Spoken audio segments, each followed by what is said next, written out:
आज की कहानी सिर्फ एक हॉरर स्टोरी नहीं है। ये एक ऐसी सच्चाई है जो वेस्ट बंगाल के कुरशोंग में मौजूद डाउ हिल विक्टोरिया बॉयज स्कूल के अंदर दबी हुई है। और अगर आप अभी ये वीडियो रात में देख रहे हैं तो मैं बस इतना कहूंगा, कृपया हेडफोन लगाइए और अपने कमरे का दरवाजा बंद कर लीजिए, क्योंकि ये कहानी एक ऐसे लड़के की है जो आज भी जिंदा है, लेकिन उसका सिर नहीं है।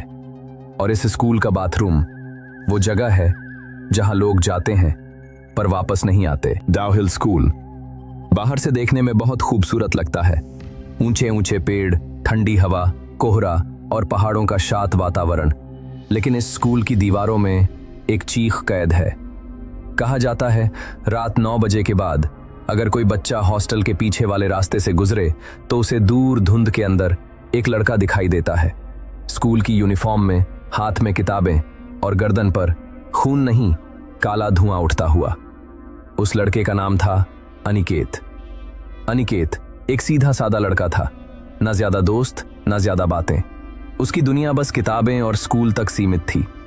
लेकिन हर स्कूल में कुछ लड़के होते हैं जो खुद को राजा समझते हैं और दूसरों को सिर्फ खिलौना। अनिकेत के साथ भी यही हुआ। कुछ लड़के उसे रोज तंग करते, कभी कॉपी फाड़ते, कभी उसे धक्का देते, कभी हॉस्टल के कमरे में बंद कर देते। भाई प्लीज मत करो, मुझे पढ़ने दो।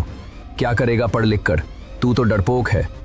चल आज इसे जंगल की सैर करवाते हैं। और फिर वो दिन आया। स्कूल का मैदान, सूरज ढल रहा था और कोहरा धीरे धीरे उतर रहा था। अनिकेत को पीछे वाले रास्ते पर बुलाया गया, कहकर कि चल दोस्ती कर लेते हैं। पर दोस्ती नहीं, वहां मौत इंतजार कर रही थी। जंगल के अंदर 4 लड़के और बीच में अनिकेत अकेला। तुम लोग मुझे यहां क्यों लाए हो? तूने आज मैदान में हमें जवाब दिया था ना, अब बता, हीरो बनेगा? मैंने कुछ नहीं किया, बस प्लीज मुझे जाने दो। अनिकेत पीछे हटा, पर उसके पीछे पेड़ थे और आगे दरिंदे। आज इसे सबक सिखाएंगे। अनिकेत गिर पड़ा। उसने हाथ जोड़ दिए और कांपती आवाज में बोला, मां की कसम, मैं किसी को नहीं बताऊंगा। लेकिन उस दिन उन लड़कों के दिल में इंसानियत नहीं थी। कहते हैं अनिकेत का सिर उसके शरीर से अलग कर दिया गया और उसी पल जंगल में हवा रुक गई। फिर आसमान में बिजली चमकी और अनिकेत की आखिरी चीख इतनी भयानक थी कि पेड़ों पर बैठे पक्षी भी मरकर गिर गए। अगले दिन स्कूल में अफरा तफरी मच गई। पुलिस आई, खोज शुरू हुई और जंगल में अनिकेत का शरीर मिला, लेकिन उसका सिर नहीं मिला। सिर कहाँ गया? किसी ने देखा? सर, बच्चे कुछ नहीं जानते। और वो लड़के जिन्होंने अनिकेत को मारा था, उनके घर वालों ने पैसे और ताकत से सब दबा दिया। स्कूल ने भी अपनी बदनामी के डर से केस को मिसिंग एक्सीडेंट बता दिया। लेकिन किस्मत और मौत कभी समझौता नहीं करते। कुछ दिन बाद स्कूल का चौकीदार रात में गश्त कर रहा था। वो हॉस्टल के पीछे वाले रास्ते पर पहुंचा और अचानक उसने किसी को खड़ा देखा। धुंध के अंदर एक लड़का बिना सिर के। कौन है? मेरा सिर लौटा दो। चौकीदार वहीं गिर पड़ा। अगली सुबह उसके बाल सफेद हो चुके थे और उसकी जुबान पर बस एक ही बात थी, वो लड़का, सिर कटा। समय बीत गया, साल बदल गए, लेकिन स्कूल के बच्चों में ये डर कभी नहीं गया। और फिर इसी स्कूल में एक नई लड़की का एडमिशन हुआ। नाम नेहा। नेहा हंसमुख थी, बहुत कॉन्फिडेंट। उसे भूत प्रेत की बातों पर विश्वास नहीं था। ये सब अफवाहें हैं, डराने के लिए। नेहा, ये स्कूल आम नहीं है, रात को अकेले बाहर मत निकलना। रिया प्लीज, मैं डरपोक नहीं हूं। रिया ने नेहा का हाथ पकड़ा और बोली, बाथरूम ब्लॉक के पास कभी अकेले मत जाना। क्यों? क्योंकि वहां अनिकेत घूमता है। कुछ दिन सब ठीक चला, लेकिन फिर एक दिन नेहा की किताब अपने आप नीचे गिर गई। उसने उठाकर देखा, किताब के अंदर लाल स्याही से लिखा था, मेरा सिर कहाँ है? ये किसने लिखा? नेहा, ये वही है, अनिकेत। शरारत है, कोई मजाक कर रहा है। ये मजाक नहीं, चेतावनी है। फिर एक रात हॉस्टल में बिजली चली गई। पूरा स्कूल अंधेरे में डूब गया।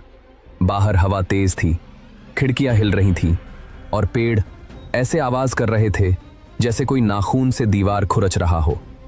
नेहा को बाथरूम जाना पड़ा। रिया ने रोका, मत जा नेहा, सुबह चली जाना। रिया, बस 2 मिनट में आ जाऊंगी। और नेहा टॉर्च लेकर बाहर निकल गई। बाथरूम ब्लॉक के बाहर धुंध इतनी घनी थी कि टॉर्च की रोशनी भी दम तोड़ रही थी। दरवाजा खुला था और अंदर से आ रही थी पानी टपकने की आवाज। नेहा ने अंदर कदम रखा और उसे एक बदबू आई, सड़ी हुई मिट्टी और पुराने खून की। ये कैसी स्मेल है? कौन है? टॉर्च की लाइट अपने आप बंद हो गई। नहीं नहीं। फिर उसके कान के पास एक फुसफुसाहट हुई, मेरा सिर लौटा दो। नेहा कांप गई। उसने जैसे ही शीशे की तरफ देखा, उसे वहां एक लड़का दिखा, स्कूल यूनिफॉर्म में, लेकिन बिना सिर के। अचानक सारे नल अपने आप खुल गए। पानी नहीं, लाल पानी, खून जैसा। नेहा भागी, लेकिन दरवाजा बंद। हेल्प, कोई है? और तभी दीवार पर खून से लिखा उभरने लगा, नेहा, तुम ही मेरी राह हो। नेहा की सांसें रुक गईं। लाइट फिर से जल गई, पीली, कमजोर। नेहा ने शीशे में खुद को देखा, लेकिन उसके पीछे अनिकेत खड़ा था और उसके हाथ में एक कटा हुआ सिर था। उस सिर की आंखें खुली थीं और वो मुस्कुरा रहा था, अब तुम मेरी हो। नहीं, प्लीज मुझे छोड़ दो। और फिर सब कुछ शांत, पानी बंद, धुंध स्थिर, नेहा की आवाज बंद। अगली सुबह पूरा स्कूल हिल गया।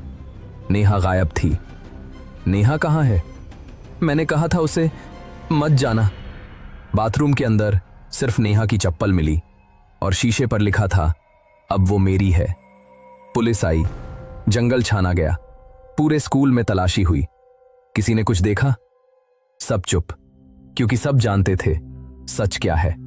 स्कूल वालों ने फिर वही किया, केस दबा दिया और कहा लड़की भाग गई होगी। लेकिन रिया जानती थी यह भागना नहीं था, यह शिकार था। कुछ रातों बाद रिया खिड़की से बाहर देख रही थी। धुंध फैली थी और मैदान में उसे 2 परछाइयां दिखीं। पहली अनिकेत बिना सिर के और दूसरी नेहा सफेद कपड़ों में, खाली आंखों के साथ। नेहा की गर्दन झुकी हुई थी और उसके हाथ में वो कटा हुआ सिर था जिसे वो सीने से लगाए चल रही थी। और फिर दोनों जंगल की तरफ चले गए और धुंध में गायब। अगली सुबह स्कूल के पुराने स्टोर रूम में एक बोरी मिली और जब उसे खोला गया तो सबकी चीख निकल गई। उसके अंदर था एक सड़ा हुआ सिर, अनिकेत का सिर। लेकिन सबसे डरावनी बात, उसकी आंखें खुली थीं और उसमें आंसू थे, जैसे वो कहना चाहता हो, मैं बदला नहीं चाहता था, मैं बस इंसाफ चाहता था। उसी रात रिया सो रही थी। अचानक उसे लगा कोई उसके कान के पास सांस ले रहा है। उसने आंख खोली और देखा उसके सामने अनिकेत खड़ा है। तुमने सब देख लिया? नहीं नहीं, मैं कुछ नहीं बताऊंगी। गवाह खत्म। अगली सुबह रिया भी गायब थी। उसके बिस्तर पर खून से लिखा था, अब कोई नहीं बोलेगा। लेकिन कहानी यहीं खत्म नहीं होती। असल सच्चाई तो तब सामने आई जब एक पुराने चौकीदार ने मरने से पहले सच बताया। अनिकेत किसी को मारना नहीं चाहता था। चौकीदार ने बताया अनिकेत का सिर स्कूल के ही कुछ स्टाफ ने छुपाया था ताकि स्कूल की बदनामी ना हो। और नेहा, वो सिर्फ एक शिकार नहीं थी।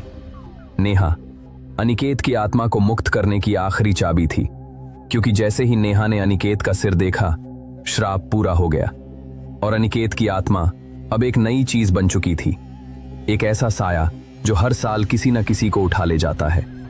कहते हैं अब भी डाउ हिल स्कूल के बाथरूम के शीशे पर रात 9 बजे के बाद एक लाइन अपने आप उभर आती है। और आज भी अगर कोई बच्चा उस स्कूल के जंगल वाले रास्ते से गुजरता है तो उसे पीछे से किसी के चलने की आवाज आती है और फिर एक धीमी आवाज, मेरा सिर लौटा दो। और अगर आपने पीछे मुड़कर देख लिया तो समझ लीजिए अगली कहानी आपकी होगी। वार्निंग, ये कहानी सच्ची घटनाओं और डरावने अनुभवों से प्रेरित है। कमजोर दिल वाले लोग, बच्चे और अकेले रात में देखने वाले दर्शक सावधानी रखें। ये वीडियो केवल जागरूकता और मनोरंजन के उद्देश्य से बनाया।